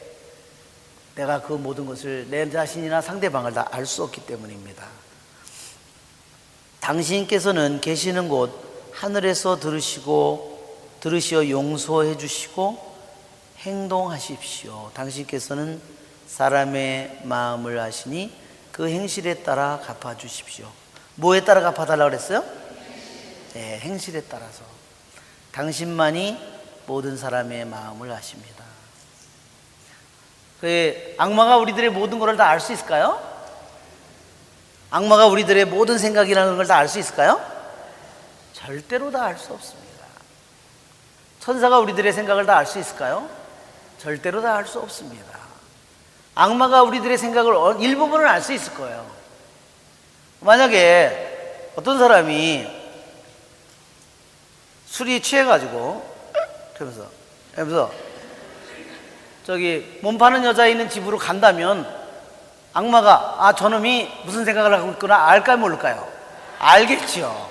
행동을 하는 그 과정이 진행되는 것을 보고 그놈은 알겠죠. 추측으로. 악마는 추측으로 알지만 그 사람의 의도 자체나 이런 것은 전혀 다 알려지지 않은 거예요. 무슨 말인지 아시겠죠? 악마가 나의 과거나 그런 걸 다 알 수 있을까요? 개뿔도 몰라요. 알 수가 없어요. 그래서 그를 아는 것은 어떤 일의 경과나 추이를 통해서 짐작으로 알 수 있을 뿐이지 어느 정도 일부분에 말하자면 이런 행동을 했고 이런 행동을 했고 이런 행동을 했으면 이제 싸움이 벌어지겠구나. 그렇죠? 입에서 나오는 소리를 보니까 집에 들어가면서 욕을 바가지로 하고 인연이 어쩌고 저년이 어쩌고 그래서 문을 두들기고 그런 거 보니까 무슨 일이 벌어지겠구나. 알겠죠? 그런 거는 알겠지만 저기는 몰라요. 그 사람이 어떤 의도를 가지고 어떤 생각을 가지고 뭘 어떻게 태어나 어떠한 그런 것은 절대로 다 알 수 없다는 겁니다. 자, 하느님은 그러면 어떻게 아시느냐? 우리들이 이것이 나에게 일어난 일이 우연한 일인지 필연적으로 일어난 일인지, 우리들이 내 마음이 돌같이 마음이 굳어져서 내가 한 일인지 아니면 부주의에서 생긴 일인지, 이 모든 일들을 다 아시는 분은 오직 주님이시라는 거예요. 일부러 내가 그런 것인지, 내가 일부러 거역하는 마음으로 그런 건지, 내가 못된 증오로 그렇게 한 일인지, 그 모든 한 가지 행동을 어떤 사람이 한 가지 행동을 하더라도 그 사람 안에 있는 동기나 모든 것을 완전히 다 알 수 있는 존재는 오직 하느님밖에 없다는 겁니다. 죄송합니다. 자, 39절에 여기 보면 다 이때까지 솔로몬의 기도를 보면 현재까지 4개의 기도를 했는데 다 용서를 잘못했을 때 비가 안 왔다든지, 비가 안 왔는데 왜 비가 안 왔어요? 죄를 지어서. 전쟁에 왜 졌어요? 죄를 지어서. 또 누가 죄를 짓고 또 남을 의심을 해서, 그렇죠? 용서해 달라고. 또 적이 성읍을 포위하거나 환난과 질병이 내릴 때, 그래서 그때 그것도 이유가 뭐예요? 죄예요, 죄. 들으시고 용서해 달라고 그랬습니다. 그리고 행실에 따라 갚아주십시오 그랬어요. 자, 이스라엘 백성을 위해서 이러한 기도를 바친 겁니다. 5번째 우리가 기도 보면, 자, 그렇게 해주시면 그들은 당신께서 저희 조상들에게 주신 땅에 사는 동안 언제나 당신을 경외할 것입니다. 예, 하느님을 두려워하는 거죠. 이 두려워하는 것은 공포에 질린 두려움이 결코 아니에요. 그렇죠? 왜냐하면 이 하느님의 말씀에 내가 주님의 경외를 가르쳐 주겠노라 그랬어요. 공포나 그런 것을 가르쳐 주는 게 아니죠. 공포는 누구든지 보면은 막 몸이 떠는 건데, 내가 주님의 경외를, 주님을 두려워하는 법을 가르쳐 주겠노라 그랬어요. 주님을 두려워하는 것은 배우는 거예요.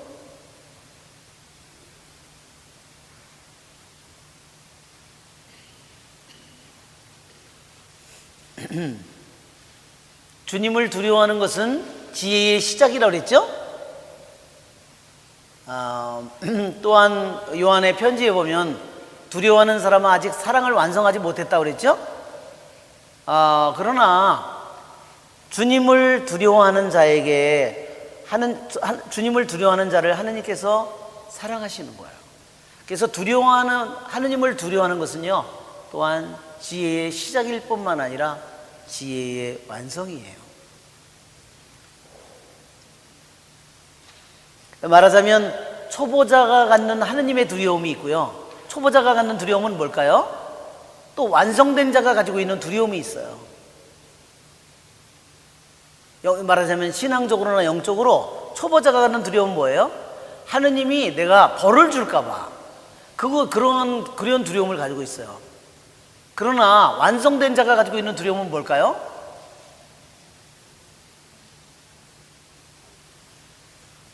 하느님을 알면 알수록 더욱더 그분을 찬미하게 되고, 하느님을 알면 알수록 더욱더 그분을 경외하게 될 거예요. 그래서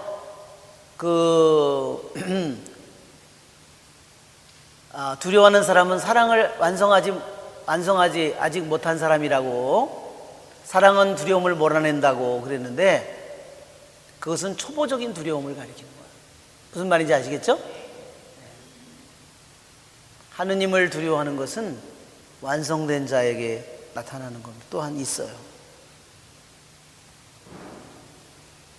자, 41절, 또한 당신 백성 이스라엘에게 속하지 않은 이방인이라도 그가 당신 이름 때문에 먼 고장에서 찾아오거든 그들이 당신의 위대한 이름을 듣고 당신의 강한 손과 뻗은 팔이 하신 일을 듣고 와서 이 집을 향하여 기도하면, 누구를 위해서 여기서 기도하죠? 다섯 번째로 이방인을 위해서 기도합니다.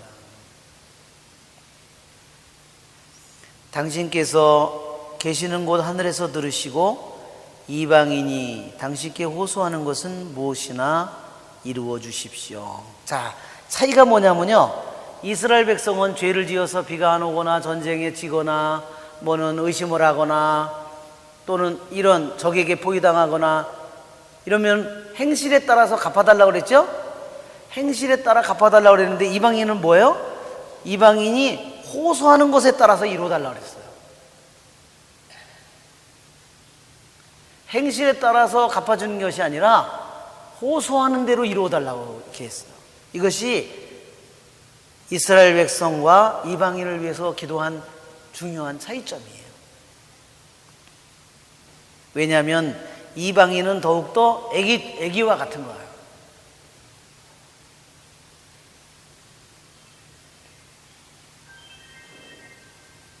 그래서 하나는 이스라엘 백성은 잘한 행동에 따라서 아니면 잘못한 행동에 따라서 행동에 따라서 갚아달라고 했는데, 이방인들에게는 무엇에 따라서? 호소하는 데에 따라서 해달라고 했어요. 우리 말로는 그렇게 잘 나타나지 않는데 히브리 말로는 그렇게 되어 있는 겁니다.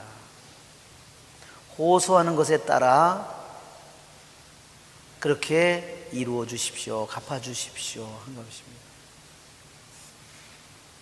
여기에 당신의 강한 손과 뻗은 팔은 뭐가 생각나죠? 당신의 강한 손과 뻗은 팔, 뭐가 생각나요? 모세가 생각납니다.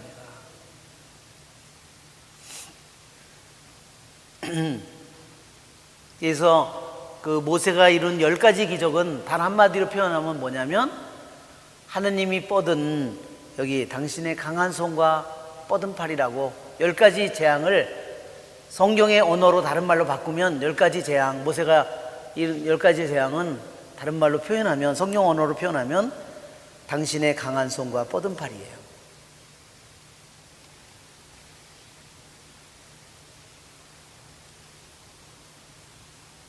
그래서 10가지 재앙을 통해서 뭐죠? 이집트는 다 신이죠? 태양도 신이고 달도 신이고 강물도 신이고 동물도 신이고, 그죠? 모든 게, 곤충도 신이고 다 모든 게 신인데 어때요? 하느님께서 하나하나 심판을 내리십니다. 그죠? 그 모든 것이 다 뭐예요? 하느님의 손. 근데 파라오는 단 한마디로 자기가 모든 것을 다 이루잖아요. 그러나 파라오의 이집트에 있는 모든 신은 다 가짜라는 겁니다. 그것이 하느님만이 참으로 강한 손이요 뻗은 팔이라는 것입니다. 그것은 파라오의 힘은 아무것도 아니라는 것을 10가지 재앙을 통해서 보여주는 겁니다. 자, 44절 당신 백성이 적과 싸우러 나갈 때 당신께서 그들을 어느 길로 보내시든지 그들이 당신께서 선택하신 도성과 제가 당신의 이름을 위하여 지은 이 집을 향하여 주님께 기도하면 당신께서는 하늘에서 그들의 기도와 간청을 들으시고 그들의 사정을 돌보아 주십시오. 예, 6번째는 그래서 뭐냐면 전쟁에 나갈 때 항상 유대인들은 항상 주님의 집을 향해서 먼저 기도해야 된다.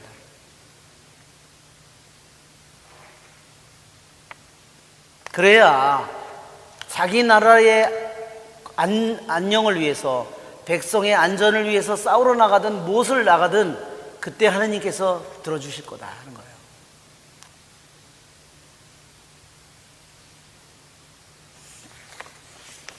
그 다음에 45절 당신께서 하늘에서 그들의 기도와 간청을 들으시고 이거 46절이네. 이제 죄짓지 않는 사람이 어디 있겠습니까? 이 백성도 당신께 죄를 지어 당신께서 그들에게 화를 내시고 그들을 적에게 넘겨주시면 이 백성은 멀거나 가까운 적국의 땅에 사로잡혀가는 신세가 될 것입니다. 그러나 사로잡혀간 땅에서 마음을 돌이켜 회개하고 저희가 죄를 지었습니다, 몹쓸 짓을 하고 악을 저질렀습니다 하며 사로잡아간 자들의 땅에서 당신께 간청하면 그들이 자기들을 사로잡아간 원수들의 땅에서 마음을 다하고 목숨을 다하여 회개하고 당신께서 그들의 조상들에게 주신 땅과 당신께서 선택하신 이 도성과 제가 당신의 이름을 위하여 지은 이 집을 향하여 기도하면 당신께서는 계시는 곳 하늘에서 그들의 기도와 간청을 들으시고 그들의 사정을 돌보아 주십시오. 예, 그래서 이것은 뭐냐면 46절은 이스라엘이 죄를 지어서 귀향을 갔다. 그렇죠? 그렇게 귀향을 갔다 하더라도 그 땅에서 당신께 간청하면 회개하고 기도하면 다시 이 백성을 다시 제 땅으로 돌아오게 해달라는 이 솔로몬의 기도예요. 그래서 이 기도는 그래서 이 기도인 동시에 이것은 뭐예요? 솔로몬의 예언이다 이렇게 얘기합니다.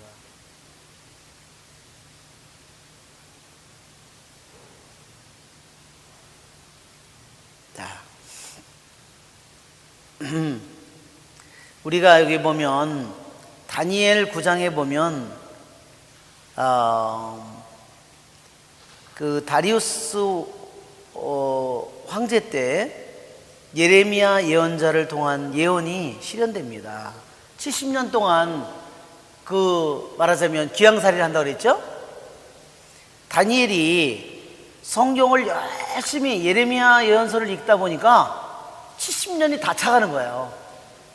자기가 다니엘이 성경을 읽다 보니까 그 해가 몇 년이냐면 귀향을 떠나온 지 67년째예요. 그럼 몇 년 남은 거예요? 돌아갈 해가 3년 남은 거예요. 그래서 다니엘이 뭐를 했을 것 같아요?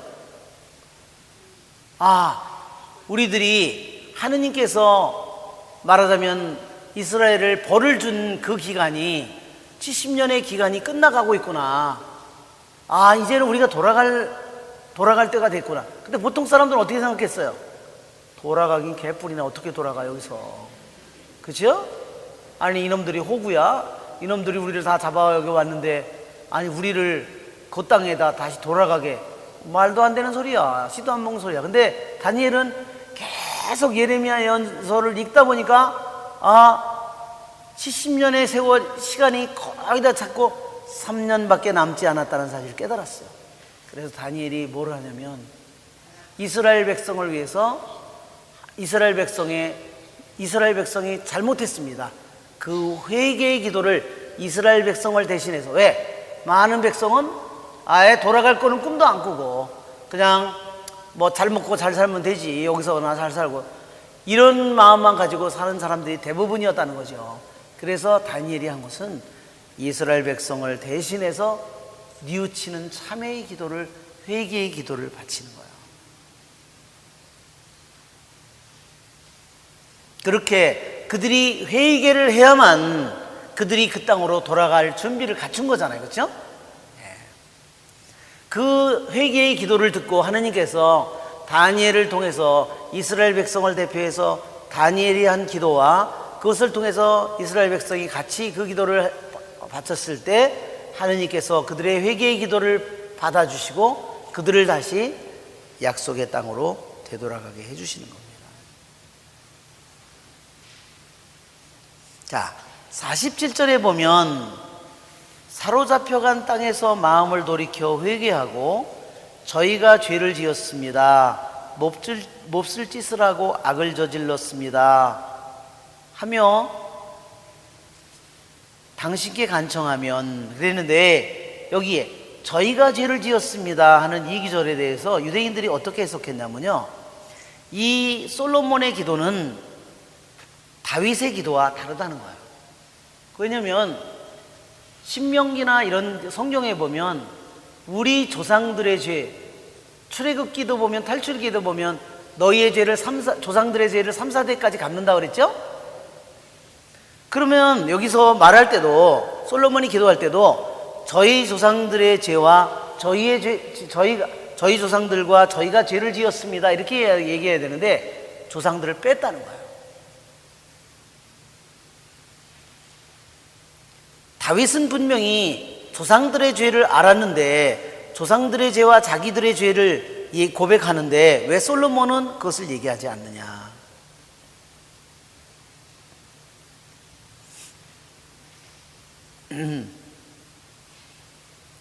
자, 이것은 바로 예레미야가 뭐죠?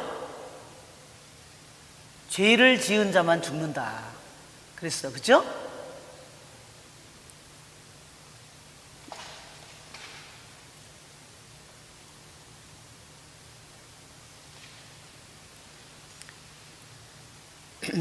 그러니까 말하자면 조상의 이가 시면은 말하자면 자식들의 이도 시다고, 그렇게 그런 소리는 절대로 하지 말라. 예레미야 예언자를 통해서 하나님께서 말씀하시기를 오직 죄를 지은 자만 죽는다 그랬어요. 조상들의 죄 때문에 안 죽는다. 그건 예레미야 예언자를 통해서 한 말이에요.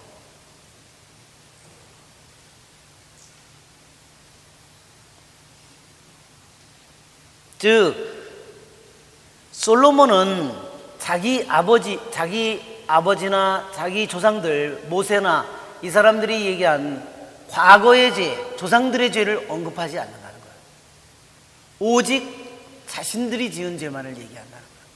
그래서 솔로몬은 과거의 죄를 얘기하지 않고, 어디에 조상들이 지은 죄를 고백하지 않고 오직 본인들 자신만이 지은 죄를 고백한다.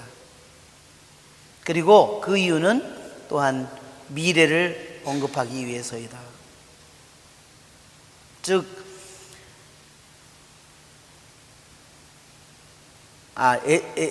예레미야가 아니라 에제키엘이에요.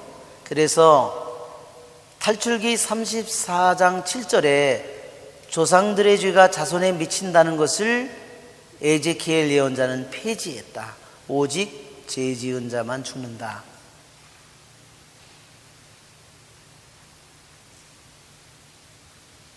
그래서 솔로몬의 이 기도는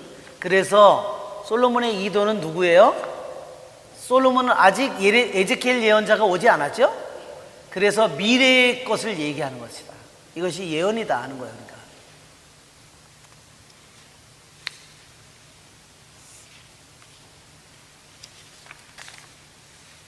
자, 또한 당신께 죄를 지은 당신 백성을 용서해 주십시오.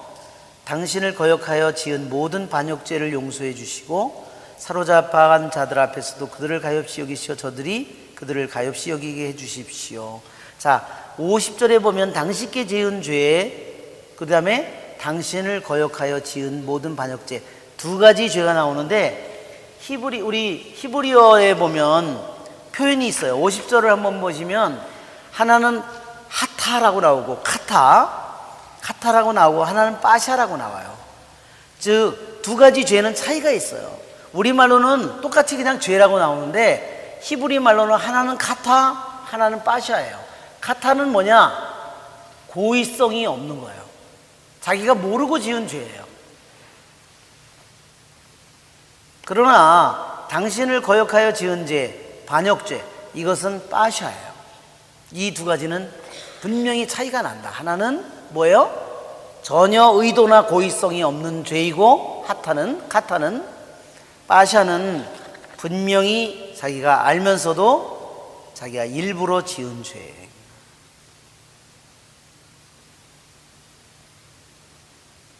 그들은 51절 당신 백성이며 당신 소유로서 당신께서는 그들을 이집트에서 도가니 한가운데서 구해내셨습니다. 예, 이집트의 그 고난의 노예로 살던 시절을 도가니라고 표현했어요. 도가니 어때죠? 불을 맨날 떼죠? 예.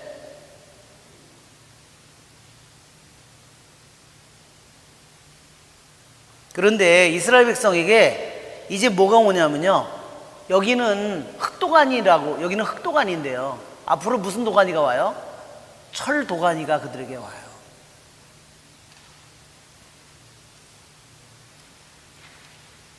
그것은 뭐냐면 이집트에서 겪은 보다 더 극심한 고통이 오리라는 것을 얘기하는 거예요. 이 도가니는 뭐냐면요, 철제 도가니예요. 이거는 흑도가니가 아니에요. 히브리 말 이 표현에 이것은 쿠우르라고 되어 있는데, 쿠우르, 히브리 여기에 보면 쿠우르라고 있는데 그것이 바로 철제 도가니예요. 이집트에서 그들이 있을 때는 흑도가니였는데 이것은 뭐냐면 이제 철제 도가니가 그들에게 다가오고 있는 겁니다. 자, 눈을 뜨시어 당신 백성이 간 총을 굽어보시고 그들이 당신께 부르짖을 때마다 그들의 호소를 들어주십시오. 예, 솔로몬이 백성에게 축복하고 권고하는 것은 다음 주에 이제 조금만 남았습니다. 오늘 여기서 마치겠습니다. 영광이 성부와 성자와 성령께, 성부와 성자와 성령의 이름으로 아멘. 예.